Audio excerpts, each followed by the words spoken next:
Bonjour à tous, chers amis, et bienvenue dans Serviam, émission du lundi 23 février 2026. Avant de commencer l'émission, à proprement parler, je fais les petits rappels auxquels vous êtes habitués. Donc, je rappelle que nous sommes présents sur YouTube, Odyssée, Telegram, Instagram, au nom de Serviam Podcast. Vous tapez Serviam Podcast sur Internet, vous nous trouvez. Et j'en profite aussi pour dire que si vous avez l'occasion de nous partager sur ces différents réseaux, ça nous ferait plaisir. On a besoin de ça. C'est vous qui faites vivre l'émission. Je vais commencer d'ailleurs cette émission en commençant par présenter les membres. Je commence par Belloc. Bonsoir Belloc, comment ça va? Bonsoir Roby, écoute, ça va très bien. Heureux de tous vous retrouver. Pour la plus grande gloire de Dieu, et que le Saint-Esprit guide mes paroles et nos paroles à tous. Excellente introduction. Et Edmond aussi est avec nous. Bonsoir Edmond. Bonsoir Bobby, bonsoir tout le monde, très heureux d'être avec vous. Edmond qui nous a préparé une chronique intéressante, on verra ça en deuxième partie d'émission. Et Théobald aussi est avec nous. Bonsoir Théobald. Bonsoir à tous, ravi de vous retrouver pour cette émission, encore une fois. Voilà, j'imagine que Théobald et Edmond vont jouer en double en deuxième partie d'émission. On va parler un peu de philo, mais on va rendre ça intéressant, vous inquiétez pas. On va d'abord commencer par un sujet un peu plus terre à terre. On va s'orienter vers la trisomie 21 de Thomas Ferrier. Donc Thomas Ferrier, c'est un néo-païen qui est assez peu connu, donc même s'il croit qu'il est connu, en fait, il est pas trop connu, qui s'excite un peu sur Twitter parce qu'en fait, comme tous les néo-païens, 99% de son discours, ça consiste à parler du christianisme pour dire que c'est méchant. Donc nous, on parle quasiment jamais des néo-païens, une fois sur 100, une fois sur 1000, etc. Pour une fois, on va lui faire plaisir, on va en parler un peu, parce qu'en fait, il a pondu une vidéo bourrée de sophismes pour essayer de dire que finalement le christianisme c'était méchant, que c'était anti-européen. Une vidéo qui n'a ni queue ni tête, où en fait il faisait des erreurs historiques et philosophiques et même tout un tas d'erreurs pas possibles à peu près toutes les 10 secondes, absolument insupportables.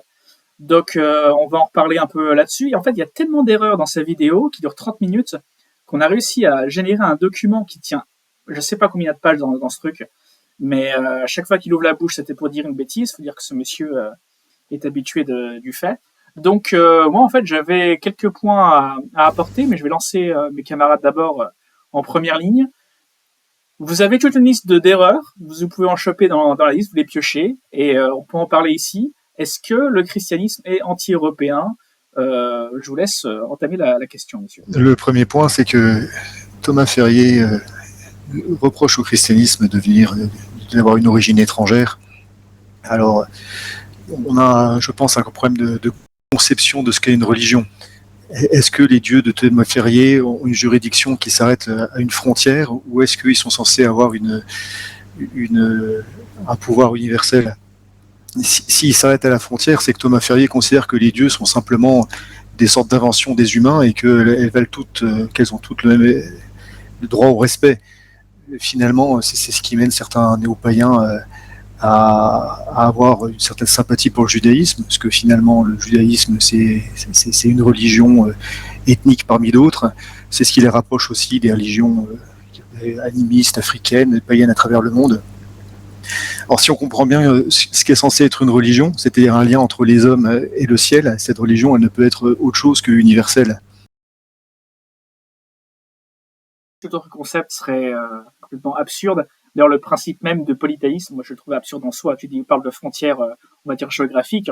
On peut même parler de frontières du Dieu lui-même. Déjà qu'il y a plusieurs dieux, donc plusieurs êtres infinis, infiniment puissants, infiniment intelligents, qui cohabiteraient ensemble. Déjà, c'est un problème en soi, c'est une contradiction en soi, le polythéisme. Surtout que les soi-disant dieux des polythéistes que saint Paul appelait des démons, hein, les dieux des païens sont des démons, ce sont finalement que parfois sont des réels démons, et souvent ils personnifient en fait des vices humains en fait, et ils se comportent, quand on regarde les mythes, ils se comportent pas souvent mieux que les humains. Donc qu'est-ce qu'il y a de divin là-dedans? On peut même se demander. Bah oui, pour rebondir exactement, enfin je vais taper dans le dur tout de suite, et je pense que beaucoup de païens n'ont pas la réponse. C'est qu'est-ce qu'un dieu pour un païen? Donc vraiment la définition de la divinité chez les païens, parce que on en vient justement à l'argument du monothéisme. Faut savoir tout simplement que le monothéisme, on le trouve par. C'est pas une création, de sorte que ce soit vraiment un artifice humain, hein, quelque chose qui aurait été créé par l'intellect humain à la manière d'une œuvre d'art. Hein. Mais en fait, on arrive au monothéisme par déduction, c'est-à-dire par la raison naturelle. On arrive au monothéisme. Alors, je ne vais pas beaucoup déborder sur le sujet parce qu'il sera traité probablement une prochaine fois.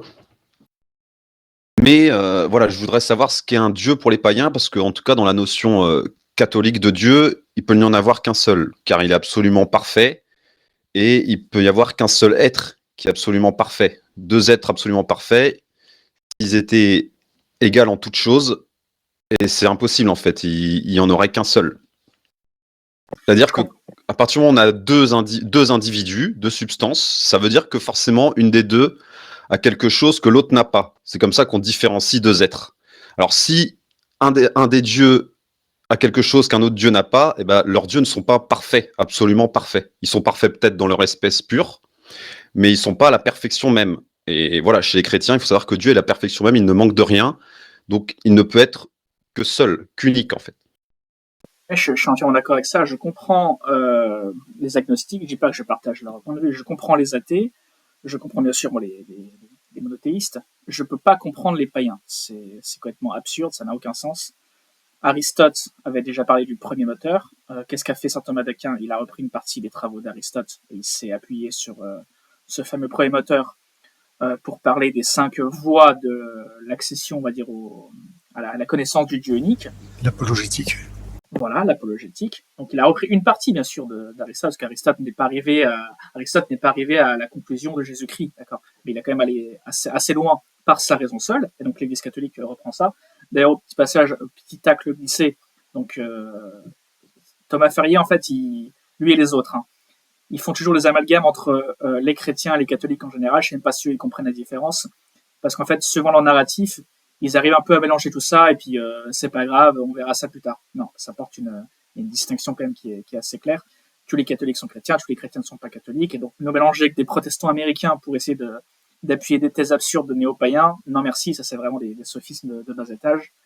Ça va être une émission qui est assez compliquée, parce que vous avez vu que, d'un point de vue philosophique, le polythéisme est complètement absurde en soi, et puis surtout, je pense qu'on s'adresse à des gens qui, en fait, ne cherchent pas la vérité. D'ailleurs, moi, je vous dis, je parle actuellement, mais je suis pas en train de m'adresser aux néo-païens. En fait, je m'adresse à des gens qui sont curieux, etc. Mais les néo-païens eux-mêmes vont pas s'adresser à la vérité, parce que c'est des gens qui nous font des cacas en vidéo de 30 minutes pour dire n'importe quoi. Enfin, j'aurais pas osé publier une telle bouse, hein, franchement, la honte.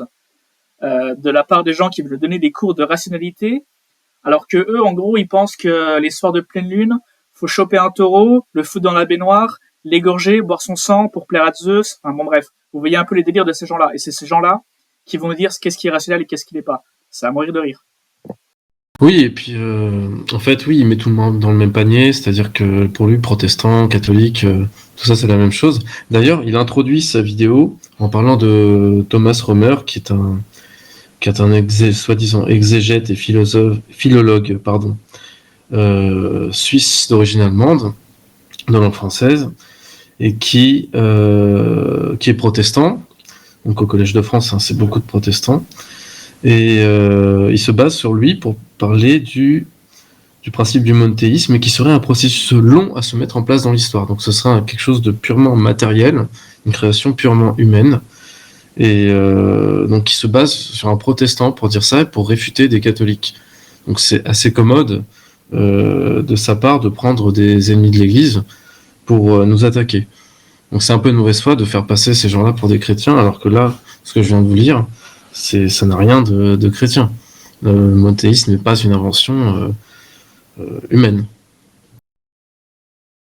Et puis, je traiterai plutôt la prochaine fois, hein, mais savoir que justement, c'est la multitude qui vient de l'unité. Hein, c'est pas le contraire, c'est pas l'unité qui vient de la multitude. Hein.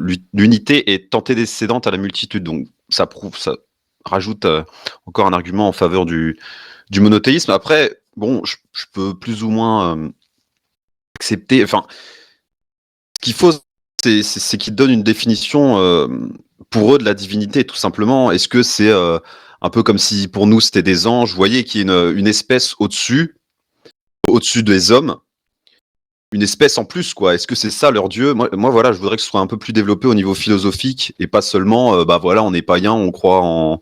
Moi, je veux vraiment un fondement qui est un fondement rationnel. Après, qui est une foi, je connais pas toutes les branches du paganisme, hein, donc je Eux suppose non que. plus, t'en fais pas. Ils mélangent tout, c'est comme. Ah oui, je m'en doute bien. Et puis vu le nombre de branches, justement, c'est assez toléré à l'époque déjà, à l'époque païenne, mais. Voilà, C'est moi, exactement ce que tu viens de dire, Théobald, tu vois. Moi, je te connais pas, on va dire, dans la vraie vie, Théobald. Enfin, on va dire, je n'ai pas le plaisir de te côtoyer tous les jours, voilà. Je sais très bien ce que tu vas penser sur 99% des sujets parce qu'en fait, tu es un catho tradit. Donc, sur, on va dire, sur les sujets de politique, de religion, etc. Tu as une identité propre. Les néo-païens, c'est vague. Et surtout, ils changent de position pour faire les hypocrites et pour essayer de manipuler un peu les gens. Ce fameux Ferrier, comme les autres d'ailleurs, je vais pas mettre que lui dans la sauce, mais un jour, il nous dit ouais, finalement, en fait, Jésus n'a pas existé, carrément, n'a pas existé. Donc là, c'est vraiment le sophisme le plus délirant possible. Même les historiens athées, ils attestent quand même que Jésus existait. Jésus n'a pas existé. Même les Juifs eux-mêmes. Mais bien sûr, même les ennemis de l'Église, même les Romains, les ennemis comme les amis de Jésus disaient tous à l'époque, il a existé, bien sûr. Ils sont pas d'accord exactement sur tout ce qu'il a fait, mais personne n'a dit cet homme-là n'a pas existé. Là, c'est débile, mais lui, il le dit. Et puis après, il fait un développement, il fait en fait, ça c'est des foutaises, c'était inventé, etc. T'attends 2-3 jours, tu remues un peu dans la marmite, tu laisses reposer à feu doux, et après il nous sort, finalement il a existé, mais en fait il a menti. Faut savoir, Coco, choisis ton camp. Mais en fait, il nous parle de mauvaise foi, et en fait, il y a quelque chose que je voulais relever aussi, c'est, vous savez, l'usage de la force. Et il parle justement du fait que les païens, bah, s'ils étaient si forts, comment ça se fait qu'ils se sont fait vaincre par une doctrine répandue par 12 judéo-chrétiens. Voilà. Donc là, il dit qu'en fait, c'est seulement quand le catholicisme était fort qu'il a persécuté et qu'il a massacré et tout ça. Ouais, ça c'est la rhétorique islamique en plus, c'est exact. Enfin, c'est plutôt la vie de Mahomet, ce qui est assez drôle d'ailleurs. J'ai trouvé ça cocasse de voir l'argument repris contre les chrétiens, c'était assez drôle. Ouais, c'était drôle. Et en plus, il parle aussi des martyrs et il dit qu'en fait, il dit que on parle seulement des martyrs quand les chrétiens étaient persécutés et qu'il dit qu'on pleurniche. C'est pas du tout de la pleurniche. Hein. Mais bon, je lui signale quand même qu'en 2000 ans, on a eu quand même pas mal de martyrs et qu'on n'a pas attendu d'être fort pour avoir des martyrs et que même quand on était fort, on a eu des martyrs aussi. Donc c'est un argument encore une fois qui tombe à l'eau de sa part, quoi. Il a beau nous traiter de mauvaise foi. Alors, on n'est pas tombé sur le haut du panier non plus, quoi. Mais bon, chez les néo-païens, c'est quoi les gens qui sont mis en avant? Alors nous, on essaie quand même d'essayer de parler des gens intelligents, mais c'est quoi les têtes de liste? C'est quoi? C'est Thomas Ferrier, Oleg de Normandie. Enfin bon, ça vole pas haut tout ça. Hein. Le mec qui se prend pour les guerriers de l'apocalypse. Là, je suis désolé Thomas Ferrier, mais quand je te vois, j'ai pas l'impression de voir un viking, quoi. Faut arrêter un peu les conneries. Hein. L'apologie de la force comme ça en plus, de manière, c'est des trucs de Gogol Skinhead que j'entendais quand j'étais au lycée, quoi. Ça vole pas haut. Hein. Mon Dieu, il est plus fort. Regardez, Thor, il a un marteau, alors que Jésus est sur une croix. Mais combien de fois j'ai lu ce genre de conneries sur Internet? Mais c'est dingue, quoi. C'est le niveau mental de ces gens, mais c'est des enfants, en fait. Hein. De toute façon, c'est ça, hein, leur délire. Hein. Leur délire, c'est depuis que Marvel, là, ils ont fait la série Avengers avec des dieux, tout ce que tu veux, là. Enfin, les mecs, en fait, ils vivent dans Hollywood. Hein. C'est le monde réel. Fallait pas trop en attendre de la part de gens qui pensent quand même qu'en 2026, hein, il y a des gens qui pensent encore que dans le ciel, il y a Zeus qui se bat avec Apollon et tout Atis, quoi. Je sais pas si vous comprenez un peu le délire de ces gens-là. On n'est pas loin de l'asile. Hein. Surtout que 90% du temps, quand vous les entendez, quand vous les lisez, ils passent leur temps à nous faire dessus. 90% du temps, c'est comme ça. Ils parlent que du christianisme. Ils parlent que de nous, alors que nous, on parle jamais d'eux. Ils n'existent pas. On fait une exception ce soir, mais vous chercherez sur nos réseaux. C'est vrai que Belloc a raison. On parle quasiment jamais d'eux, quoi. Une fois sur 100, une fois sur 1000, je disais en introduction. Mais pourquoi eux, ils en parlent? Parce qu'en fait, ils ont rien à dire. Ils ne vivent que par opposition par rapport aux autres. Tout simplement. Ce sont nos antifas, nous. Exactement. Ils peuvent pas sérieusement se dire, bon les gars, aujourd'hui on va parler du fait que faut absolument faire un arc de cercle de 35 degrés autour d'un arbre lors du solstice d'été, et comme ça Apollon sera content. Non mais Quelqu'un de publiquement peut pas dire ça, c'est pas possible, sinon on lui jette des tomates au visage, voire plus. Donc, pour exister, ils ont besoin de se définir par rapport en opposition par rapport aux autres, tout simplement. Thomas Ferrier parle aussi de la chute de l'Empire romain. Je ne sais pas si on en parle maintenant ou si Allez, vous avez allons-y. des choses à rajouter. Donc, Thomas Ferrier lie la chute de l'Empire romain à sa christianisation. Alors, c'était une thèse qui avait été envisagée par un historien britannique, Édouard Gibbon. Mais en réalité, aujourd'hui, il n'y a aucun historien qui défend cette thèse. Et effectivement, l'Empire romain d'Occident s'effondre après être devenu chrétien, mais corrélation ne signifie pas causalité. On sait que les élites étaient corrompues depuis longtemps. Cicéron en parle déjà au 1er siècle. Au contraire, la conversion de Constantin a plutôt revigoré l'Empire.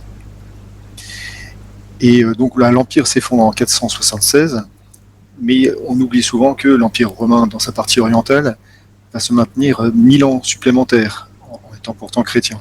Il me semble aussi que les barbares faisaient déjà pression depuis un long moment. Alors, c'est en partie dû à plusieurs...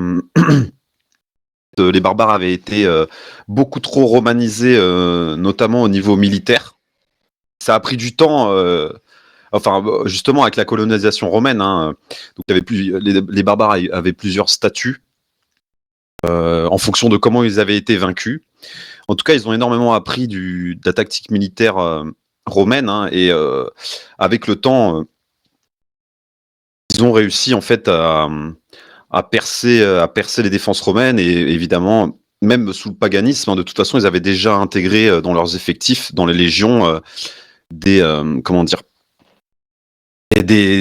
anciens barbares qui s'étaient très bien acclimatés, sauf qu'un jour, c'est comme tout, ils ont voulu prendre le pouvoir parce que malheureusement, ils n'ont pas été assez romanisés, justement. Ouais, on a une grosse dépendance aux mercenaires, et puis on a surtout une poussée démographique de la part des Huns. On oublie souvent que la steppe, avant les Huns, il y a eu les Xiongnu. Il y a quand même eu un effondrement d'un empire en Chine sous l'effet de la steppe. Ces gens-là n'étaient pas chrétiens. Donc, est-ce que c'est les chrétiens qui ont fait venir les Huns et qui ont poussé les Goths pour faire effondrer l'Empire romain? Non, ça tient pas la route. L'Empire romain, il est déjà très fragilisé en interne, avec des crises politiques chroniques qui ne sont pas liées au christianisme, des crises économiques, fiscales. Bref, le tour a été fait par les historiens. Ce que nous raconte Thomas Ferrier, c'est grotesque. Et puis par rapport au sac de Rome de 410 d'Alaric, là je vais le prendre au mot. Il dit que c'était un chrétien qui a mis à sac Rome. Donc, sauf que je pense qu'il connaît pas la nuance. Enfin, moi, ça m'étonnerait qu'il la connaisse pas, parce que je pense qu'il est un minimum cultivé. Lui, c'est pas le sac de Rome, lui, c'est le gros sac de Paris. Mais je t'en prie, continue. Donc c'est Alaric Ier, donc roi wisigoth, qui n'était pas chrétien mais qui était arien, qui était donc pas un chrétien nicéen comme on disait à l'époque, un catholique, mais c'était un arien, donc qui ne reconnaissait pas la divinité du Christ. Et si Théobald, je parle sous le contrôle de Théobald, mais encore une fois c'est encore il nous dit de mauvaise foi, je le répète, mais là il s'agit pas d'un chrétien, il s'agit d'un souverain qui est rebelle en fait à l'autorité de Rome et de l'Église. Donc encore une fois, et oui, il parle aussi du recul civilisationnel incontestable du Moyen-Âge chrétien. Alors ça, là il reprend un peu toute la propagande laïcarde protestante franc-maçonne du 19e siècle. Donc c'est assez rigolo. Donc il dit quand même que les cathédrales c'est sympa, que c'est joli et tout. Mais à côté, il y a un recul civilisationnel. D'ailleurs, il s'explique pas trop sur quel plan on a un recul civilisationnel. S'il parle de la technologie, le développement de l'agriculture, des monastères qui ont été défrichés, qui ont mis en friche des terres. Pour rebondir sur ce que disait Belloc, on a avec le Moyen-Âge l'émergence de l'utilisation de la force hydraulique, avec la construction de quantités de moulins sur les rivières. Et c'est ce qui a remplacé la force mécanique de l'esclavage sous l'Empire romain, qui était complètement généralisée. Donc effectivement, on a des avancées techniques qui viennent apporter des avancées majeures du point de vue social. Alors dans l'immédiat, c'est vrai qu'il y a eu une perte technologique, on va dire surtout matérielle, à l'effondrement de l'Empire romain. Ça, c'est tout à fait vrai. Parce que c'est vrai que tout le système, tout a été mis à sac, hein, vraiment, hein, c'était une catastrophe. Et c'est vrai qu'ils ont des systèmes assez développés en l'occurrence, mais bon, c'est plutôt dû aux barbares. Et puis c'est vrai qu'on va mettre pas mal de siècles à s'en remettre, hein, mais c'est vrai qu'on a perdu les aqueducs, etc. Même les maisons étaient très développées, hein, il me semble, elles étaient en pierre avec des toits en tuiles, etc. C'est vrai qu'il y avait, et puis il y avait un service de poste énorme, par exemple, sous l'Empire romain, c'était assez impressionnant. C'est vrai qu'il y a une perte immédiate, hein, qui a peut-être eu un peu de mal à se relancer, mais voilà, faut pas oublier que le Moyen Âge, c'est quand même l'âge d'or de la philosophie rationnelle, justement. Et ça vaut beaucoup plus en soi que le matériel, hein. Faut pas oublier que l'intelligence, c'est la plus haute vertu, compétence de l'homme, hein. C'est au-dessus du matériel, hein. Moi, le Moyen-Âge ne me fait pas rêver en tant que tel parce qu'on vit en 2026 et qu'on a tellement de technologies à notre portée que je suis pas comme ça en train de, comme les monarchistes, en fait, de dire, oh, le Moyen-Âge, c'était génial, etc. Maintenant, il faut remettre toutes les choses dans leur contexte et reconnaître que, en fait, le monde sous le Moyen-Âge se résumait à l'Europe. Il y avait l'Europe qui dominait tout et il y avait le reste. Et dans cette période-là, je suis désolé, le monde n'était pas païen. Voilà. Néanmoins, je vais quand même faire preuve d'honnêteté et je vais pas réduire. En fait, il y a tout un tas, on va dire, de variables qui vont définir la puissance ou même le déclin d'un empire. Et j'aurais pas la prétention de dire, voilà, c'est cette variable-là en particulier, à savoir la religion, qui est le facteur déclencheur de tous les succès ou de toutes les défaites. C'est pas possible parce qu'en fait, c'est trop compliqué. Il y a la géographie, il y a la démographie, il y a, je sais pas, l'alimentation, le climat, l'histoire, toutes les conséquences qu'on peut avoir par rapport à tous les accidents de l'histoire, etc. Donc tout ça est énorme. Et donc, de dire à la fin, ça va bien parce que c'est à cause de ça ou grâce à ça, c'est pas possible. On peut pas juste identifier un point en particulier, mais je constate que les néo-païens ne s'embarrassent pas trop avec les nuances et en fait, en déduisent, en fait, ce qui les arrange, quoi, tout simplement. L'empire chrétien rayonne, oui, mais quelque part, c'est un accident, etc. Ça veut dire, l'empire chrétien de Rome s'effondre. Ah, vous avez vu, c'est à cause de Jésus. Haha. Il y a un autre point, et je vais peut-être parler sur un côté un peu plus religieux plutôt qu'historique, parce que vous maîtrisez trop l'histoire, messieurs, et j'arrive pas à vous suivre. Je vais pas parler d'histoire de Rome, mais en fait, moi, sur les points théologiques qui m'ennuient, c'est que on a des cours de religion, des cours de théologie catholique de la part des néo-païens. Hein, donc ces gens ne reconnaissent pas l'autorité de l'Église, de fait, par définition. Mais ils vont quand même nous dire comment est-ce qu'il faut lire la Bible, hein, parce qu'ils savent mieux que nous. Hein, ça, ils savent. Hein. Donc ils prennent 3 passages comme ça, un peu à droite à gauche, et conclusion, encore pire que les protestants, conclusion, en fait, la conversion au départ de Jésus, il s'adressait uniquement aux Juifs, et ça devait rester comme ça. C'est juste Saül, hein, comme il dit, Paul de Tarse, hein, Saint Paul, qui a pété un plomb et qui a décidé que finalement c'était ouvert à l'universel, donc c'est complètement faux. Et puis on peut même pas commencer un début de... C'est même pas une discussion politique qu'on peut avoir, parce qu'en fait, la discussion politique, elle pourrait être très libre, mais la discussion théologique, elle l'est beaucoup moins, parce qu'en fait, c'est de foi que le salut, il est universel. C'est pas quelque chose que l'on peut discuter en tant que catholique. Donc c'est pas une discussion politique ouverte très avec beaucoup d'options, c'est pas possible. Et ça, on le sait parce que on va dire à tout un tas de théologies qu'on pourrait déballer comme ça, mais vous savez, ces gens ont décidé quoi, ils piquent un peu à droite à gauche l'évangile de machin, et puis hop, je mélange tout ça à la fin, ça fait que finalement le salut est réservé aux juifs, c'est complètement faux. Donc ils vont balancer une connerie comme ça pendant 5 minutes, mais le problème c'est que nous, on va mettre peut-être 30 minutes à donner la bonne explication, qui sera vraie, mais eux ils en auront mis que 5. Donc c'est pour ça que par exemple le platisme, c'est une doctrine qui marche un peu sur Internet, parce que le platisme c'est très simple à expliquer. Vous me demandez moi d'expliquer la Terre plate, c'est pas que ce que je crois, mais je vais faire un truc à plat comme ça, je vais mettre une petite lampe au-dessus, et je vous explique un peu les solstices, les saisons, les éclipses. Je fais ça en 5 minutes, et ça va être très convaincant. Maintenant, je vous exprime la vraie position de la Terre, etc., qui n'est pas au centre, qui tourne autour du Soleil, etc. Ça va prendre beaucoup plus de temps. Mais c'est pas parce que ça prend plus de temps que ça sera faux. Et le problème des néo-païens, c'est qu'ils proposent des doctrines faciles, mais qui sont fausses. Et les doctrines faciles, elles arrivent souvent à convaincre, je suis désolé de le dire, les gens qui sont un peu niais, pour ne pas dire stupides. Après, il y a eu d'autres points qui ont été un peu...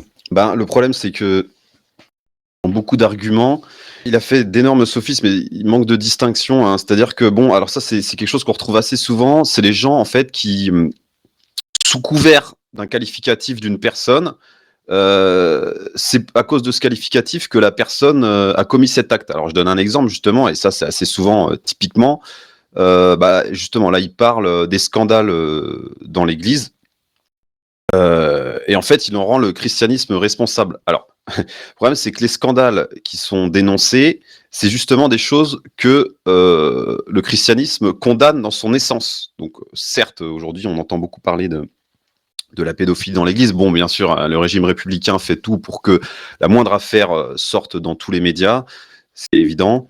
Et aujourd'hui, on a un problème depuis Vatican II avec les admissions dans les séminaires. Hein. Je pense que c'est énormément dû à ça, et puis le relâchement à propos de l'homosexualité. Et voilà, le manque de sélection dans les séminaires. Donc voilà à quoi ça donne à la fin. Mais en tout cas, on ne peut pas rendre en fait le catholicisme responsable d'une chose qu'elle condamne. Par essence, pour être chrétien, faut pas commettre de crimes qui sont en général de toute façon dans la société bannis. Bon, on peut pas donner le catholicisme responsable de ces actes. C'est comme si vous alliez dans un pays, vous tuez quelqu'un et on va vous dire c'est parce que vous êtes français. Mais ça n'a aucun rapport en fait entre être français et le fait de tuer quelqu'un. Et voilà, c'est des raccourcis qui sont très faciles. C'est-à-dire qu'on utilise le fait que la personne soit telle ou telle. Et sans aucun rapport, on va essayer de faire un sophisme, un très gros raccourci. On va l'appeler par ce qualificatif, comme là on va dire le chrétien a commis un crime. Mais c'est pas parce qu'il est chrétien qu'il a commis un crime. C'est justement parce que il n'a pas agi en tant que chrétien. Mais ça, c'est des sophismes qu'on voit assez souvent. Hein. Puis moi, je peux m'amuser à faire ça pour le païen. Le païen, il a tué quelqu'un, c'est parce qu'il est païen. Ça n'a aucune logique, en fait. Alors que les dieux païens, leur fameux modèle, c'est quoi leur trait de caractère? Eux, par exemple, on peut leur faire ce procès, parce que eux, ça peut être dans leur doctrine, vu que leurs dieux, ils sont incestueux, alcooliques, ils sont dans la débauche, c'est des assassins, enfin, voilà. Donc eux, on peut très bien leur dire, vous faites la promotion de, puisque vos modèles sont comme ça. Oui, mais c'est des raccourcis, hein, voilà. Enfin, en tout cas, on peut pas. Quand dans un principe, pour faire partie de ce principe, pour adhérer à ce principe, dans son essence, il faut respecter certaines lignes, hein, comme par exemple, voilà, dans le christianisme, il y a les 10 commandements. Si tu respectes pas un des commandements, c'est pas parce que tu es chrétien. Ça n'a aucun sens, en fait. C'est des sophismes assez fréquents, mais chez tout le monde, ça concerne pas forcément que le christianisme. Hein, mais en tout cas, on peut pas accuser le christianisme de ça. Je rappelle ce que Jésus-Christ a dit, par exemple, par rapport au scandale sur les enfants, pas forcément que ce soit la pédophilie, mais toutes les atteintes aux enfants. Il a dit qui scandalise les petits-enfants, il vaudrait mieux pour lui qu'il s'attache une meule de moulin autour du cou et qu'il se jette dans la mer. Donc bon, je pense que voilà, la conclusion est dite. Et on va pas revenir énormément dessus, hein, mais en général, les critiques qui font de l'Église catholique sont souvent issues, c'est souvent des conséquences de Vatican II. Hein. Les païens ne se dérangent pas là-dessus. C'est pareil, hein, il a rattaqué la question du métissage et des races, je crois. Mais de toute façon, là, on l'a déjà traité dans la troisième émission, pardon. Oui, et puis il y a tout un tas d'émissions de Rémus qui sont déjà de référence pour ces sujets-là. Moi, encore une fois, je suis convaincu que ce ne sont pas des gens qui sont obsédés par la vérité, et je pèse mes mots.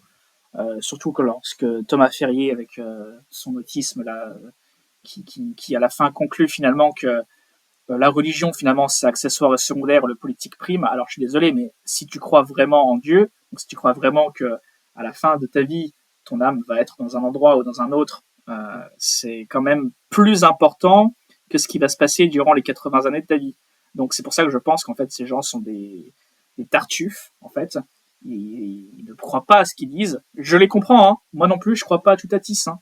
Et je pense qu'il va falloir beaucoup de temps avant que je croie à Toutatis. Hein. C'est vraiment débile. Hein. Donc, je comprends, messieurs, que vous soyez dans des postures et que vous ne pensiez pas un mot des conneries que vous racontez. Écoutez, ayez au moins l'honnêteté d'avouer que c'est une posture sociale. Ça fera gagner un peu de temps parce que, c'est l'histoire de la religion est accessoire, mais en même temps, j'y crois à fond, ça va déterminer mon éternité. C'est un peu contradictoire, messieurs. Faut choisir. Tu disais la politique prime chez Thomas Ferrier, c'est d'appeler à voter Zemmour, hein, comme il a appelé à voter en 2022. C'était assez rigolo quand même. Puis quand il n'a pas été élu, je peux vous dire, il nous a fait une déprime, hein, le Toto. Hein. Ouais, surtout que c'est quelqu'un qui est sur une ligne pro-Europe, et qui choisit quand même des gens qui sont sur des lignes très, on va dire, nationales et contre l'Union européenne. Bon, et ces gens sont pas à une contradiction près, puis c'est un mec aussi, donc faut assumer aussi, hein. Je veux dire, Thomas Ferrier, écoute, tu zigues, Thomas. Tout le monde le sait que tu zigues. Il y a des vidéos de toi, des photos, tu zigues. D'accord. Eh ben, c'est bien, tu peux ziguer, il y a pas de problème, moi, je te jette pas la pierre. Mais après, faut assumer, faut être cohérent, quoi. C'est-à-dire, tu peux pas commencer à dire, les juifs, c'est génial, etc. Alors qu'en fait, quand t'as bu un coup, Thomas, tu zigues. C'est problématique. On peut trouver, oui, pour rattraper un peu le coup, c'est vrai qu'on peut trouver quelques païens assez corrects, même si, voilà, toujours leur étude manque de profondeur, quoi, dans leurs propos ou dans la défense du paganisme. Je pense que c'est assez normal, hein, mais ça manque de profondeur. Il y a quelques-uns qui sont corrects, mais c'est vrai qu'en tout cas, ceux qui sont de l'acabit de cracher à longueur de temps sur le christianisme, en plus, souvent, ça tourne dans la mauvaise foi et les insultes gratuites, hein. Ceux-là sont vraiment insupportables pour le coup. En fait, c'est difficile d'avoir une communication avec des gens qui nous méprisent, en fait, au fond, quoi. Exactement, c'est ça, tout à fait. Donc nous, on peut pas trop leur rendre l'appareil. Voilà. Ouais, c'est compliqué. Parce qu'encore une fois, nous, on parle quasiment jamais de ces sujets-là de néo-païens. Parce qu'en fait, tout simplement, en 2026, il n'y a pas de paganisme. D'accord? Ça n'existe pas. Ces 3 mecs sur Twitter, ça n'existe pas. Personne pratique votre truc. C'est foutu. Et puis c'est foutu depuis 1000 ans, 2000 ans. C'est cuit, votre truc. Vous essayez de ressusciter des morts, hein. C'est compliqué, votre histoire. C'est compréhensible dans un premier éveil entre guillemets spirituel, hein. Enfin, que des convertis par exemple ou des gens qui se convertissent politiquement sortent un peu, qui se rapprochent un peu de la comment dire de la nature tout simplement dans un premier pas, mais il y a un moment où faut aller chercher un petit peu plus loin, quoi. Il y a quelque chose de très subjectif dans ces religions, comme on disait au début. Alors à l'époque où on avait les tribus éparses qui développaient leur religion polythéiste parce qu'ils étaient déconnectés les uns des autres, peut-être qu'il y avait, je dirais simplement, l'expression d'une religiosité dans la nature humaine. Mais aujourd'hui, qu'est-ce qui fait que le paganisme tient? C'est qu'il y a des gens qui s'y attachent. Donc, c'est simplement l'extension de leur subjectivité. Ça explique que ce soit difficile de discuter avec eux. Comment vous voulez discuter rationnellement avec quelqu'un qui n'a que sa subjectivité et sa véhémence pour faire tenir sa religion. En fait, ils n'ont pas de système moral solide. Nous, en tant que catholiques, on a une doctrine et elle est quand même gravée dans le marbre. Et on a une morale. Et eux, en fait, je pense qu'ils cherchent toujours, hein, s'ils cherchent. Voilà, bon, écoutez, on a fait un petit tacle glissé sur les néo-païens et puis ceux qui suivent un peu ces gens qui n'existent que sur Twitter. On va passer à un sujet un peu plus calme, on va dire, un peu plus profond et un peu plus solennel.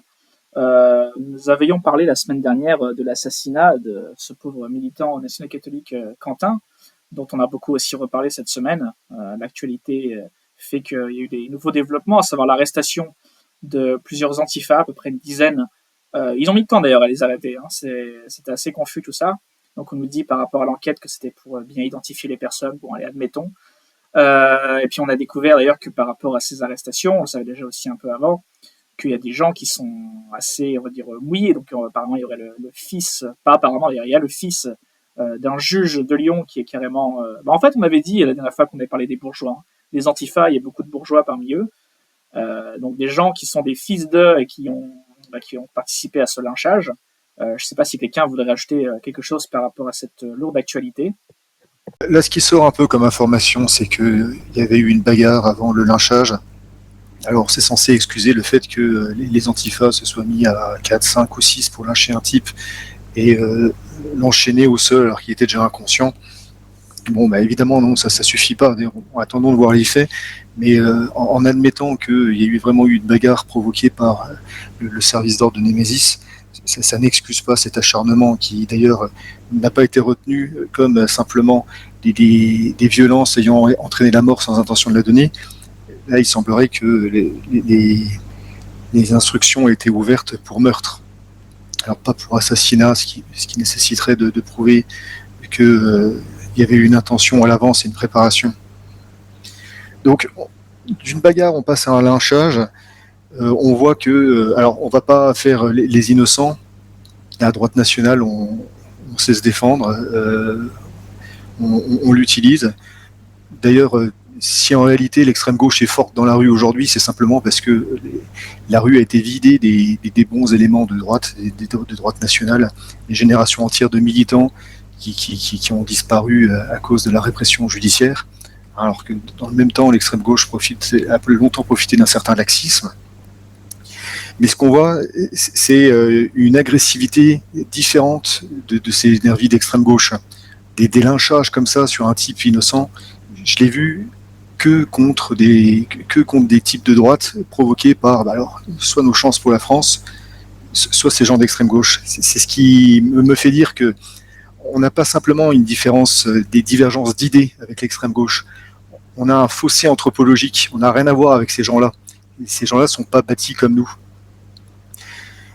Toujours est-il que, bon, là, Quentin bénéficie d'une certaine couverture médiatique, ce qui est assez improbable. On n'aurait jamais imaginé ça il y a 10 ans. Alors, je le rapproche personnellement du fait qu'aujourd'hui, l'extrême gauche s'aligne sur la Palestine, alors que la droite a tendance à faire des courbettes au sionisme. Attention à ça. Je m'adresse aux camarades. Peut-être que ça nous permet de nous sentir forts et de nous renforcer, mais ne vendez pas votre âme à ça. Et puis sinon, Quentin, c'est malheureux, mais on le sait, nos ennemis sont violents.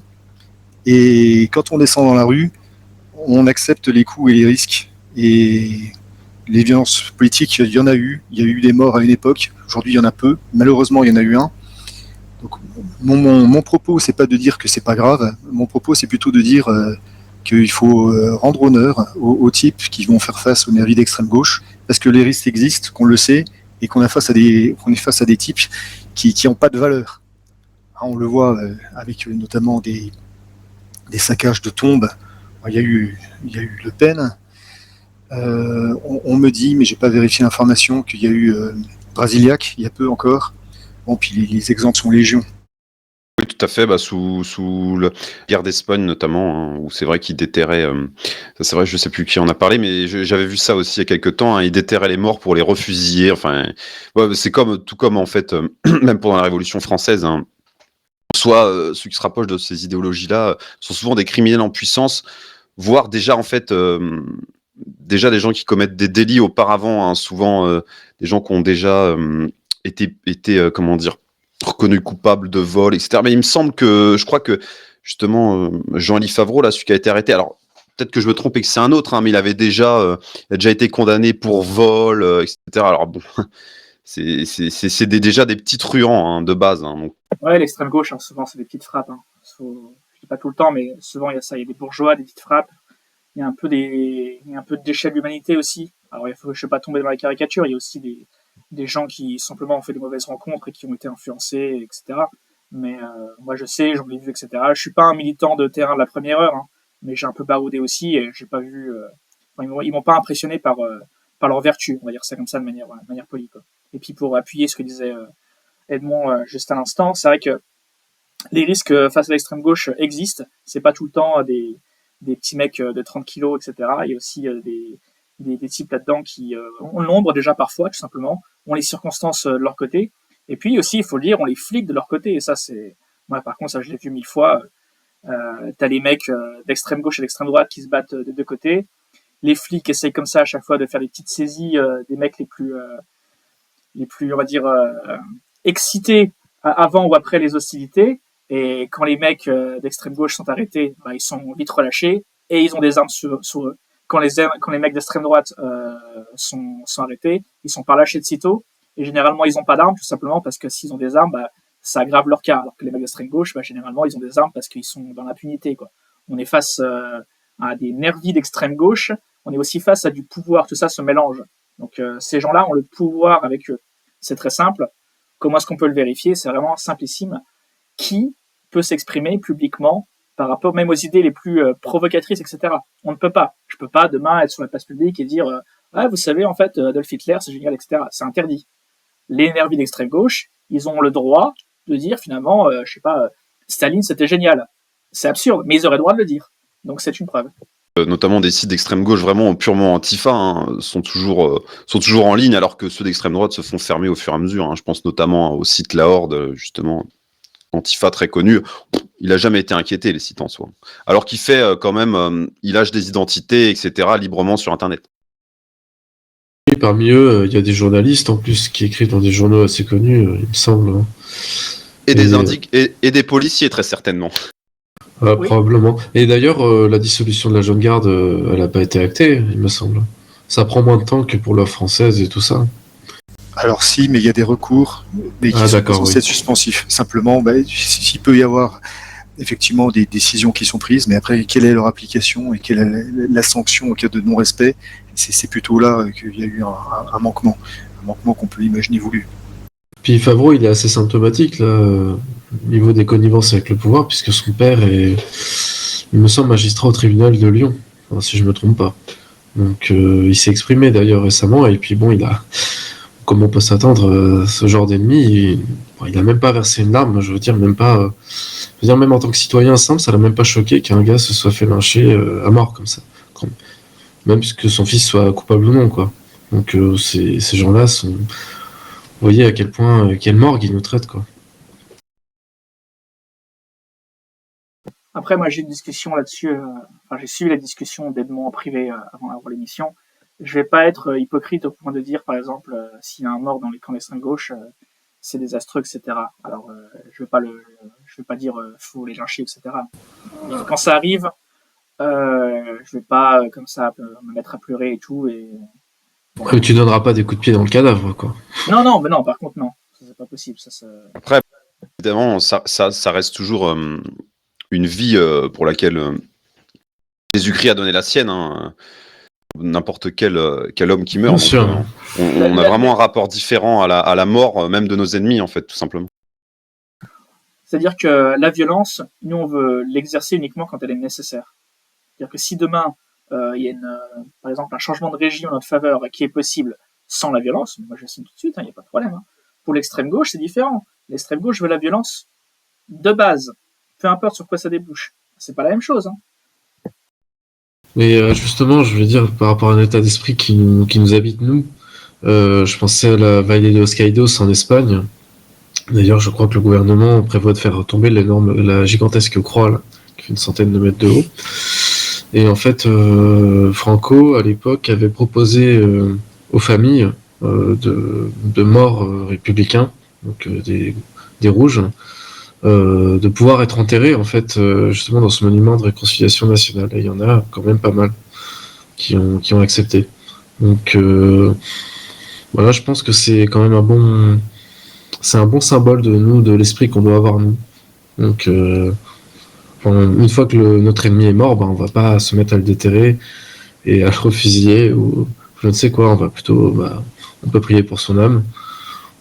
Même si on si on s'est battu et qu'il y a eu de la violence et qu'il a fini par en mourir, voilà, on a quand même le respect du soldat derrière. Voilà. La gauche est par essence dogmatique, alors que la droite raisonne.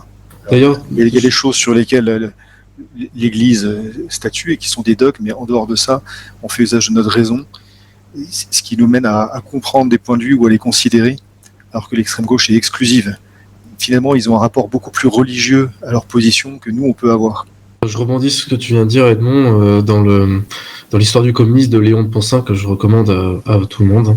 Très très bon livre. Ça va que de 18 à 43 ou 45, je sais plus, mais c'est très bon livre. Ici, Trotsky, à un moment, je sais plus où Trotsky l'a dit, mais il a dit, le seul qui peut me comprendre en ce monde, c'est le pape. Et c'est ce que tu viens de dire, il y a un aspect religieux universel, donc, qui est dégénéré, mais finalement qui est dogmatique. Et donc, quelque part, c'est une, voilà. Pas faire mauvais jeu de mots, c'est une véritable némésis. Parler d'Alice Cordier, bien sûr. Bien sûr, bien sûr. Et concernant le rapport de l'usage de la violence, moi j'ai envie de terminer là-dessus. Je vous laisserai peut-être approfondir, mais Ça va de pair avec ce qu'on pense du point de vue de la religion. C'est-à-dire que, vous connaissez l'expression, nous ne voulons pas la mort du pécheur, nous voulons sa conversion.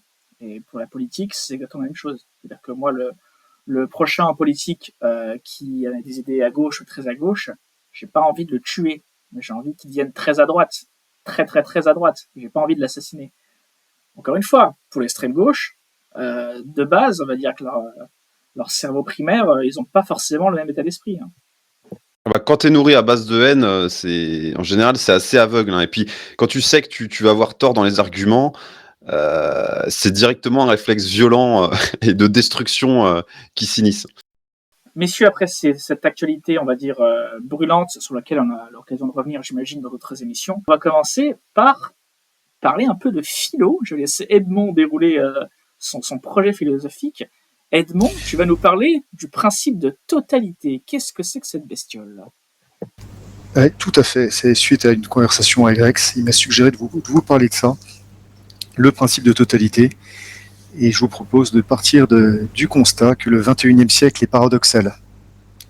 On a un individualisme exacerbé et une quasi-déification de la personne humaine. Mais en même temps, pour reprendre le mot de notre président, les États modernes sont des hydres tentaculaires qui se mêlent de tout, qui veulent tout réglementer avec une administration omniprésente. Elles prétendent rentrer dans les sphères privées et nous imposer même quoi penser. Dès que vous travaillez, que vous entreprenez ou même que vous consommez, vous êtes surtaxé pour financer les dépenses publiques disproportionnées. Bon, alors il y a une claire contradiction dans tout ça et un profond déséquilibre dans le rapport entre l'homme et la société. Face à ça, la droite, elle a proposé des réponses. Et la plupart du temps, on croirait qu'elle essaye de marcher à l'aveugle dans le noir et qu'elle se prend toutes les portes. J'en cite quelques-unes. On a le national-libéralisme de Delesquin, une sorte d'individualisme marchand qui veut libérer l'homme de l'État en réduisant l'État à son expression la plus maigre.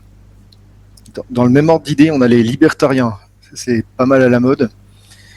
C'est plus ou moins des anarchistes de droite. Ils veulent revenir à des communautés claniques et restreintes, très organiques, qui se bornent à rester à une échelle beaucoup plus petite que la société politique.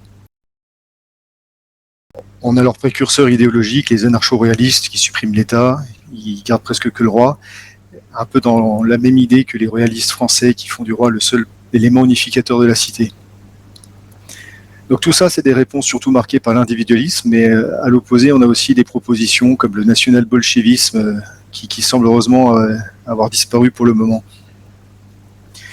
L'objectif, c'est de proposer une solution en arrêtant de se prendre des murs dans la figure en marchant dans le noir et de trouver un bon ordonnancement de l'individu et de l'État.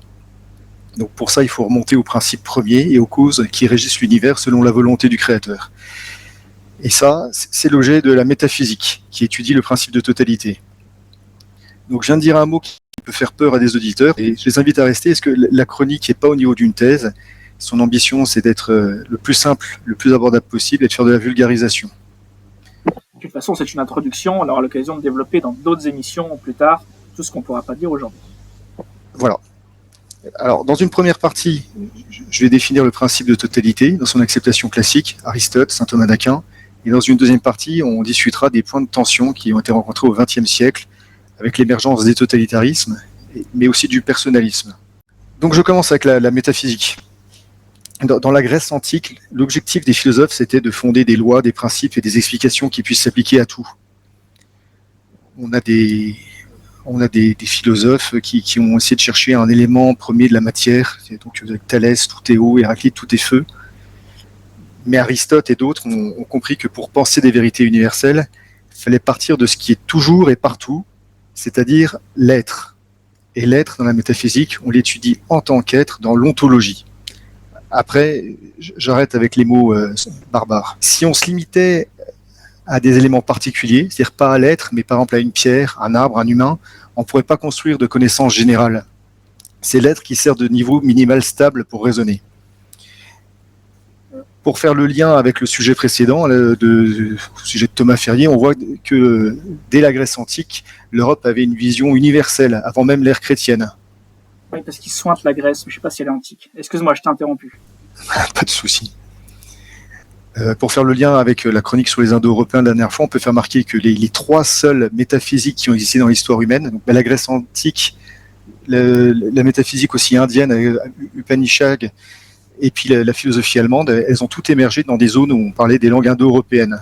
Et on sait que les langues indo-européennes permettent de penser l'être parce qu'elles ont un vocabulaire et des constructions grammaticales qui permettent de mieux les penser. Voilà, j'attaque le principe de totalité en parlant d'abord de l'être. Parmi les êtres, certains sont des substances simples, mais d'autres sont des agrégats de parties distinctes. C'est pour ça qu'on considère le principe de totalité qui définit les relations entre leurs parties et leur ensemble, leur tout. Le principe de totalité, il affirme que ces êtres sont des tout organisés par une forme qui ordonne plusieurs parties en vue d'une fin. Alors on a des parties qui sont imparfaites isolément et qui n'atteignent leur perfection qu'en étant ordonnées dans un tout auquel elles appartiennent. Et j'ajoute que la totalité est plus que la somme des parties. Je vais expliciter avec un exemple. Un mur de parpaing, un mur maçonné, c'est un tout. Et ces parties, c'est les parpaings, c'est le ciment, c'est le ferraillage. Le parpaing, à la fin, n'est plus que le parpaing, il est le mur, il en est une partie. Et par ailleurs, la totalité est plus que la somme de ses parties. Ça veut dire que, comme je l'ai dit dans la définition, le tout est organisé par une forme. On n'a pas un tas de parpaings et de ferraille difformes. Tout ça est organisé. Et ce principe organisateur, cette forme, fait partie du tout.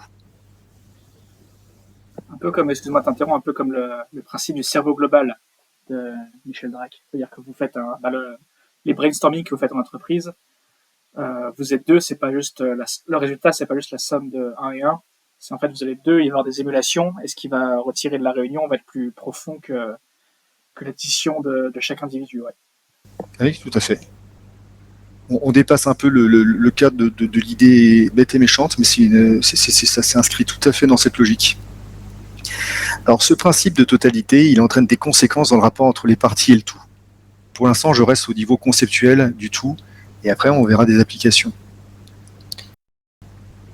Alors, première conséquence, c'est l'appartenance de la partie au tout. Je vous cite saint Thomas d'Aquin, Somme théologique, une partie en tant que telle appartient au tout. Par exemple, le parpaing, il appartient au mur. On dit un parpaing du mur et pas l'inverse. On ne dit pas le mur du parpaing. Deuxième point, dans la deuxième citation, la partie est quelque chose du tout. C'est-à-dire que le parpaing devient le mur. Quand vous cognez un mur et que vous n'en heurtez qu'une partie, vous ne dites pas « je me suis cogné à un parpaing », vous dites « je me suis cogné au mur ». Troisième citation, de saint Thomas, dans la Somme contre les gentils, il est manifeste que toutes les parties soient ordonnées à la perfection du tout. Le tout n'est pas pour les parties, mais les parties est pour le tout. J'explicite, ce que ça veut dire, c'est que le mur n'est pas là pour donner un sens à l'existence du parpaing. Au contraire, on a produit le parpaing pour construire le mur. Deuxième catégorie de conséquences, le bien du tout est supérieur à celui de la partie. C'est-à-dire que c'est ce qui peut mener aussi à la partie de devoir s'exposer pour défendre le tout. Donc toujours Somme contre les gentils, saint Thomas nous dit le bien du tout est meilleur que le bien des parties. Ou encore le bien du tout l'emporte sur celui des parties. Et ensuite, Somme théologique, toute partie, en ce qu'elle est, appartient au tout. C'est pourquoi la nature elle-même porte dommage à une partie pour sauver le tout. C'est-à-dire qu'on peut avoir à retirer un élément malade d'un tout pour sauver le tout. Et enfin, il est naturel que la partie s'expose pour la conservation du tout. Ainsi, la main s'expose au coup sans qu'il soit besoin de délibérer pour la conservation du corps entier. Donc maintenant, on va l'appliquer ce principe au rapport entre homme et cité. On aurait pu l'appliquer à d'autres sujets, nation et empire, mais c'est là notre sujet central aujourd'hui. Tout ce que tu viens de dire à l'instant, pour moi, ça me semble déjà très anti-moderniste, ce qui était positif pour le part. Parce que là, saint Thomas d'Aquin, donc j'ai appuyé sur saint Thomas d'Aquin pour développer tout ça, et on savait que le mal qui nous ronge chez les catholiques, c'est bien sûr le moderniste en premier, et ces gens-là sont les premiers à vouloir absolument déconnecter la cité des individus, bien sûr, et puis même carrément déconnecter la religion de la cité. C'est-à-dire, la loi de séparation de l'Église et de l'État, ils n'ont plus qu'à cibler, ils en font même une doctrine maintenant.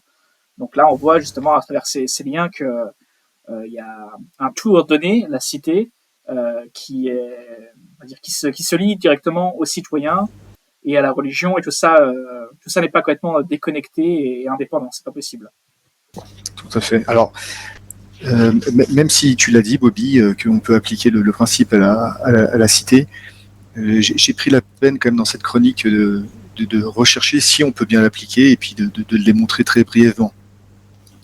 Alors, en parlant de la nature politique de l'homme, je rappelle que l'homme a une nature politique qui découle du fait que l'homme a une essence intellectuelle et qu'il soit composé d'un corps et d'une âme. L'homme n'est incomplet, il dépend des autres pour vivre et se développer, du point de vue de la nourriture, de la sécurité, de l'éducation. Quand il devient actif, il choisit un métier, mais choisir c'est renoncer, il ne peut pas réaliser à lui seul toutes les potentialités de la nature humaine qui sont nécessaires à la vie naturelle. Il a besoin des autres êtres humains et de la communauté pour être libre. Parmi les communautés humaines, on parle de société politique quand on atteint, pour faire simple, le niveau de l'autarcie, sans exclure des échanges avec l'extérieur. Et donc cette échelle politique, c'est celle de la complétude naturelle. C'est la société politique qui éduque l'intelligence de l'homme, qui réalise ses potentialités. L'homme, il appartient à plusieurs communautés, des familles, une province, des corporations, mais c'est la société politique qui englobe l'ensemble de ces différents cadres de vie qui sont incomplets à eux seuls. Donc c'est aussi la société politique qui rend l'homme vertueux. Pas les vertus évidemment purement induites, mais les vertus naturelles. Et la société le fait en créant un cadre ordonné qui fait poser à l'homme des actes vertueux, crée un habitus et actualise ses facultés morales. Donc dire que l'homme est par nature un animal social et politique, c'est le définir comme une partie imparfaite qui doit trouver sa perfection dans un tout social et politique. L'homme et la société poursuivent la même fin, c'est pour ça qu'on parle d'être analogique. Alors, je vais vous lire quelques citations rapides de saint Thomas d'Aquin pour montrer que lui applique parfaitement le principe de totalité à l'homme et à la société. Somme théologique, tous ceux qui appartiennent à une communauté sont avec elle dans le même rapport que les parties et le tout. Donc ce qu'on a vu avant s'applique. Alors saint Thomas en parle aussi pour les autres communautés incomplètes, par exemple les familles. C'est vrai que chez les tradis, on entend beaucoup famille d'abord. Saint Thomas, lui, assujettit la famille à la société politique comme la partie au tout. Je lis sa citation théologique. De même que l'homme est famille, et de même que l'homme est partie d'une famille, de même la famille est partie d'une cité. La cité est la communauté parfaite, comme dit Aristote. C'est pourquoi, de même que le bien d'un seul homme n'est pas la fin dernière, mais est ordonné au bien commun, de même, le bien d'une famille est ordonné au bien de la cité, qui est la communauté parfaite. Là, c'est clair, net, limpide. Le bien universel l'emporte sur le tout du bien particulier, de même que le bien d'une nation est meilleur que le bien d'un seul. C'est-à-dire qu'on transpose la supériorité, la primauté du bien du tout à celui de la partie dans notre ordre des relations hommes et société politique. Et enfin, dernière citation pour cette partie, le bien commun de beaucoup est plus divin que le bien d'un seul. C'est pourquoi le bien commun d'une communauté spirituelle ou temporelle, il est vertueux de risquer sa vie. Du point de vue de ce principe, il est normal qu'un soldat aille défendre la cité et risquer sa vie.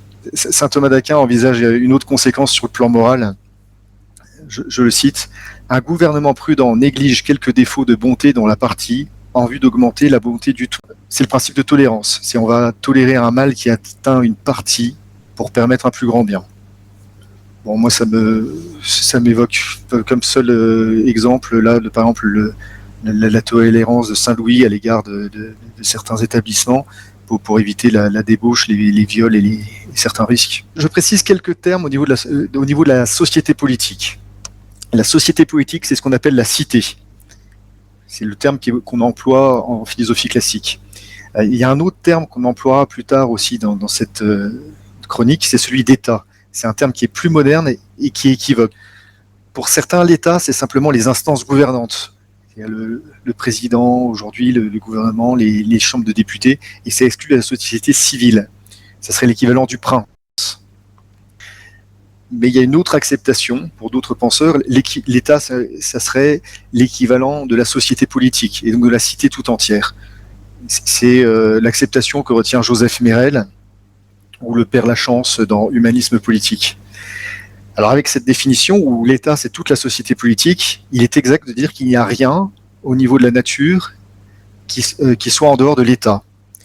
Quand on dit ça, on ne nie pas l'existence des corps intermédiaires, corporations et autres, mais on dit simplement que ce sont des parties de la société et donc de l'État. Le parpaing n'est pas simplement assujetti au mur, il est le mur, une de ses parties.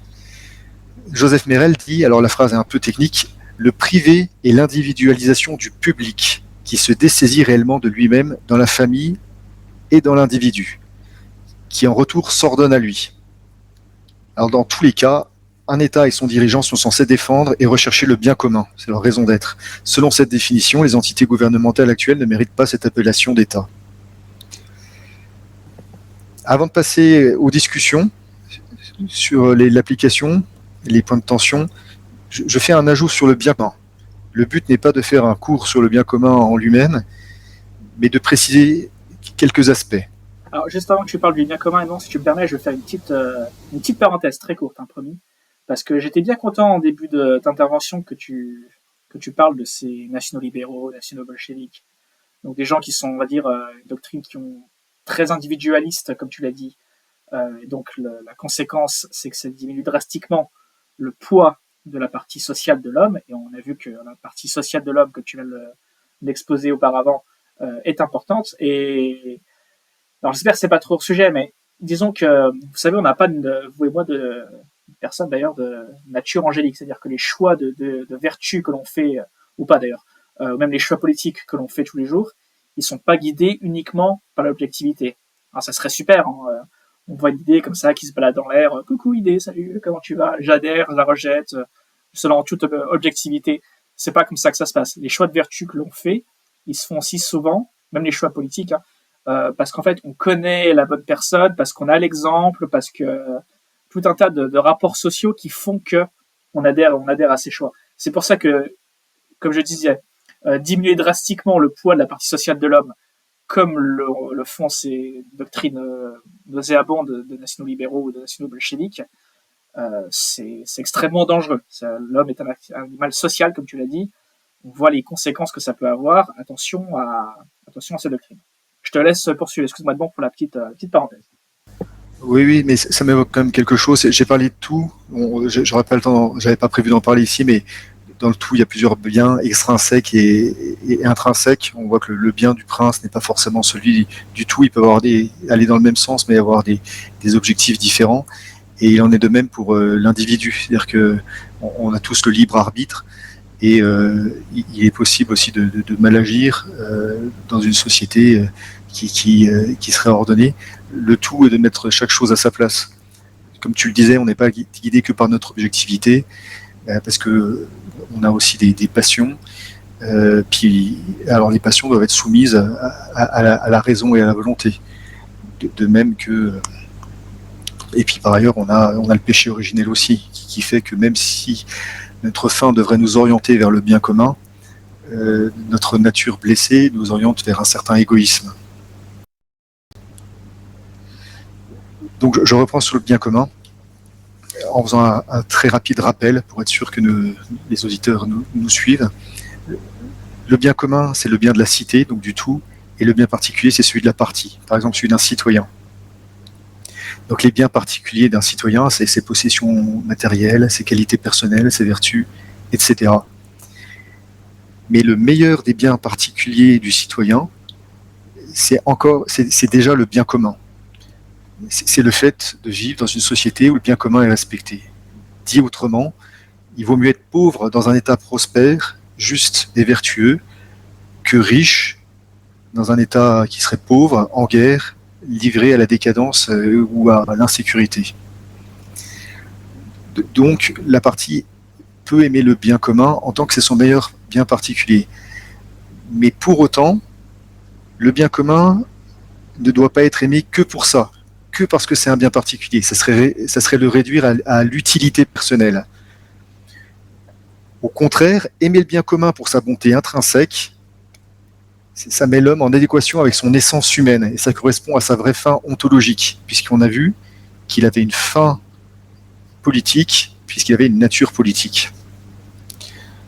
Donc je cite saint Thomas, « Chaque partie aime naturellement le bien commun davantage que son bien propre particulier. Cela se manifeste pratiquement. Chaque partie a en effet une inclination principale pour l'action commune en vue de l'utilité du tout. » Eh ben, si c'est clair, je passe à la deuxième partie de la chronique. On est à un peu plus de la moitié. Donc je passe à ma deuxième partie, où je vais discuter l'application du principe avec les tensions propres au XXe siècle. On a vu que saint Thomas, il applique strictement le principe aristotélicien de totalité dans la relation entre l'homme et la cité. Au XXe siècle, on a cependant eu des déclarations de l'Église qui ont parlé du totalitarisme, et on entend habituellement dire qu'elle l'a condamné. C'est très courant dans nos milieux d'avoir des auteurs ou des déclarations qui vont dans ce sens ou alors en tout cas qui veulent édulcorer le principe de totalité. Ça va être l'objet de cette partie. On va évoquer des points sur lesquels ont porté ces discussions, voir ce que l'Église a vraiment dit, se permettre de le commenter puisqu'on est dans des matières non dogmatiques où on peut débattre dans une certaine mesure. Je rappelle, le choix d'un système politique n'est pas au sens strict l'objet du magistère de l'Église. Et la philosophie relève des vérités intelligibles par la raison et pas des vérités enseignées infailliblement. Alors, qu'est-ce qui a pu amener saint Thomas d'Aquin à être discuté? C'est simple, l'histoire est dialectique, ce qui veut dire deux choses. C'est que saint Thomas n'a pas pu prévoir tous les événements futurs et la marche du monde, donc on peut admettre que certaines évolutions pourraient amener à devoir éclaircir ou nuancer certaines démonstrations. A contrario, la pensée des catholiques a pu être influencée par des idées néfastes du monde, notamment moderne, et dévoyer l'héritage de saint Thomas d'Aquin. Et par ailleurs, certaines questions sont encore en suspens, et puis l'intelligence humaine n'est pas parfaite. Toujours est-il que dans le tradistant, on a beaucoup tendance à relativiser aux extrêmes le principe de totalité et de le vider de sa substance. Le premier axe de discussion, c'est une confusion entre les ordres chronologiques et ontologiques, qui ont mené à remettre en question la primauté du tout. Donc cette primauté a été remise en question maintes fois au motif que les parties existent avant le tout, soit chronologiquement, soit dans l'ordre de la substance. Par exemple, on va vous dire, quand un pays se forme par l'addition de plusieurs territoires, ces provinces, elles existent avant l'État qui les rassemble. Donc elles sont prioritaires. C'est ce qu'on appelle l'erreur fédéraliste. On peut aussi vous dire, l'être humain, les familles, elles existent en substance avant la société, puisqu'elles la constituent, donc l'État leur est subordonné. C'est le fameux famille d'abord qu'on entend beaucoup chez les tradis. Je vais vous citer Joseph Merel dans Présentation de l'Institut Charlemagne.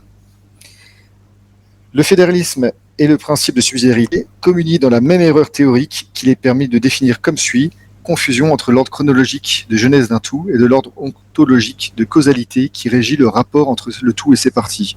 La communauté politique n'est résultat de son processus que parce qu'elle était intentionnellement la cause. Je reprends mes parpaings et mon mur. C'est pas parce que les parpaings existent avant le mur qu'ils ne sont pas faits pour le mur et que le mur n'est pas premier dans l'intention. Et que c'est la volonté de construire un mur qui a nécessité l'existence des parpaings. Dans le même ordre d'idée, on a l'absolutisme du principe de subsidiarité, avec notamment une certaine conception des corporations qui viendraient d'en bas. Par exemple, moi seul, je pourrais trouver un intérêt à m'organiser en province ou en corporation pour bénéficier de l'aide des autres et de la mise en commun de biens. Puis comme ça suffit pas, mon groupement va déléguer à la cité des choses dont on a besoin qu'elle s'occupe. On voit que dans tous ces cas, on prétend faire de la cité un simple serviteur des partis. On envisage donc le bien commun de manière purement égoïste et pas comme on l'a vu tout à l'heure en l'aimant pour lui-même en adéquation avec notre essence. Très bien, merci beaucoup Edmond pour cette introduction. Je pense qu'on aura l'occasion c'est même sûr en fait à 100%, qu'on aura l'occasion de revenir sur ce sujet un peu plus en profondeur parce qu'il fallait bien poser des bases, des petites bases avant de pouvoir approfondir sur d'autres sujets et apporter des compléments. Et d'ailleurs, les prochaines fois, on aura l'occasion peut-être de faire ça un peu plus collaboratif, peut-être. Il fallait bien quand même partir d'un point particulier avant d'approfondir. Est-ce que tu aurais peut-être, Edmond, la possibilité de résumer ta courte introduction en quelques mots? Est-ce que c'est possible? C'est compliqué, je sais bien, mais est-ce que tu pourrais essayer de nous faire cet exercice d'équilibriste? Pour résumer cette première partie, ce qu'on peut retenir, c'est que la cité est une société parfaite, qu'elle est souveraine dans son domaine et qu'elle permet la poursuite de la fin naturelle de l'homme. Toujours est-il que dans le Tradistan, on a beaucoup tendance à relativiser aux extrêmes le principe de totalité et le vider de sa substance. Donc j'ai dépassé le temps qui m'était imparti et je propose aux auditeurs et à mes camarades de reprendre cette partie sur les discussions au sujet des totalitarismes et personnalismes du XXe siècle dans une autre chronique au cours d'une autre émission. Bien sûr, faisons comme ça. D'ailleurs, on aura aussi l'occasion même de répondre à vos commentaires dans cette introduction. Introduction qui apporte beaucoup de questions, beaucoup de réponses, donc n'hésitez pas à être actif dans les commentaires, on y répondra avec plaisir. D'ailleurs, vous avez pu remarquer, on répond quasiment tout le temps aux commentaires, à part certains, ils sont vraiment trop hors sujet, ou alors trop longs, on peut pas, etc. Mais je veux dire, dans la majorité des cas, l'extrême majorité des cas, on répond tout le temps aux commentaires. Et je réitère ce que j'avais promis la fois précédente, et j'ai pas pu tenir ma parole. On va essayer de s'y tenir pour la prochaine fois. Certains commentaires sont très très pertinents, trop pertinents pour les ignorer, et donc on va en fait en faire une émission spéciale où je vais les inclure dans la prochaine émission. En tout cas, on va trouver une combine. Donc vous serez cité bien sûr pour votre participation. Merci beaucoup Edmond pour cette introduction. On aura l'occasion de revenir donc sur ces points intéressants de philo dans d'autres émissions. Je ne sais pas si vous voulez peut-être adresser un mot de la fin sur cette émission un peu plus longue qu'à l'accoutumée. Oui, moi je peux rajouter justement sur le principe de totalité. Il faut bien fixer ce qui résume un peu la philosophie chrétienne en soi, et puis même la foi chrétienne. Il faut savoir que dans la création, tout est régi en fait par la cause finale de la création. Alors attention, c'est pas sa cause finale à lui, c'est pas sa cause finale à Dieu, à lui-même, mais c'est Dieu est notre cause finale. Et la cause finale revient aussi à l'origine de la création, c'est-à-dire que on a été créé par la cause finale et on doit revenir à la cause finale. Et tout ça se fait en fait dans une ordination des créatures, qui sont hiérarchisées et qui font toute partie d'un tout. D'où l'intérêt d'une société et des systèmes politiques hiérarchisés, justement, régis par l'ordre, où tous les individus travaillent ensemble à la réalisation de leur cause finale. Alors, leur cause finale naturelle, comme on peut avoir dans les régimes à tendance aristocratique et méritocratique qu'on a pu le voir pendant le XXe siècle, vous voyez de quoi je parle, dont la cause finale est en fait le bien commun, est censé donner toutes les conditions idéales pour avoir le bien suprême de l'homme, qui est Dieu. Donc avoir une société la plus matériellement confortable, tout simplement, pour gagner son salut. Personnellement, concernant le mot de la fin, je dirais que j'ai hâte d'entendre les autres parties de cette discussion nourrie, parce qu'en fait, ça n'enfonce pas de porte ouverte. Donc vous savez que chez Serviam, on n'aime pas trop la doctrine moderniste, je pense que c'est peu de le dire.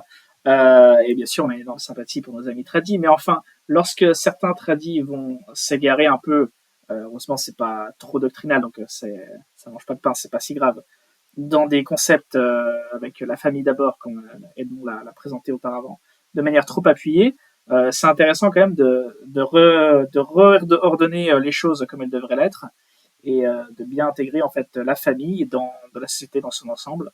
Donc voilà, des discussions qui promettent d'être intéressantes. Et je vais laisser aussi le mot de la fin à Edmond d'ailleurs. Eh ben, merci Bobby. En effet, la partie prochaine sera probablement plus polémique. Donc je vous donne à tous rendez-vous. Dans tous les cas, rechercher la vérité de manière objective et rationnelle. Il n'est pas, et évidemment, la raison ne s'oppose pas à la foi. Il est rationnel de penser que notre raison a ses limites et qu'il y a des vérités qui puissent y échapper et qui ne puissent nous être que révélées. Ne tombez surtout pas dans le subjectivisme qu'on voit chez les gauchistes ou chez les païens, mais qui malheureusement peut arriver aussi parfois chez les catholiques avec des fables, des marottes qui sont source de division dans notre milieu. Très bien. Merci beaucoup, messieurs, de nous avoir accompagnés pour cette émission, on va dire, qui change, on va dire, du format habituel. Merci aussi pour tous vos apports. Merci à tous les gens qui vont pouvoir lâcher des pouces vers le haut, des commentaires et partager l'émission un peu à droite à gauche n'hésitez pas, hein, Telegram, YouTube, Odyssée, Instagram, partout où vous trouvez l'émission, n'hésitez pas à la partager. On va compter énormément sur votre soutien pour populariser l'émission. Et puis je vous dis à la semaine prochaine. À la semaine prochaine.